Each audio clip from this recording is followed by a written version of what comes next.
आंतरराष्ट्रीय योग दिनाचं औचित्य साधत आत्मा मालिक शिक्षण संस्थेत 10,000हून अधिक विद्यार्थ्यांच्या उपस्थितीत भव्य योग दिन सोहळा उत्साहात पार पडला। विविध शाळांतील विद्यार्थी, शिक्षक, पालक आणि योगप्रेमींनी मोठ्या संख्येनं सहभाग नोंदवून योगाचं महत्त्व अधोरेखित केलं। संपूर्ण परिसर योगमय वातावरणाने भारलेला होता आणि विद्यार्थ्यांच्या चेहऱ्यावर आत्मिक आनंद स्पष्ट दिसत होता। कार्यक्रमाची सुरुवात प्रार्थनेनं व दीपप्रज्वलनाने करण्यात आली।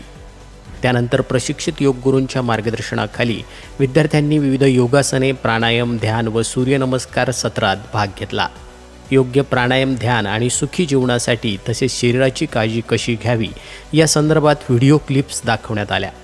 या कार्यक्रमामध्ये विशेष पाहुणे म्हणून योग प्रशिक्षक, आरोग्यतज्ञ, आश्रमाचे विविध पदाधिकारी यांची उपस्थिती लाभली। त्यामध्ये ट्रस्टचे उपाध्यक्ष माननीय बाळासाहेबजी गोरडे साहेब, प्रकाशजी गिरमे साहेब, शैक्षणिक व्यवस्थापक सुधाकरजी मलिक सर, वसतिगृह व्यवस्थापक साईनाथजी वरपे सर, आदरणीय पटेल माई मॅडम, प्राचार्य Niranjanji Dange sir, Manikraoji Jadhav sir, Sandeep Gaikwad sir, Namdevji Dange sir, Kakade madam, Deepak Aher sir आणि अशोक शिंदे सर यांच्यासह सर्व क्रीडा शिक्षक यांची उपस्थिती लाभली। उपस्थितांनी गुरुकुल प्रशासनाच्या उत्तम आयोजनाचं कौतुक केलं।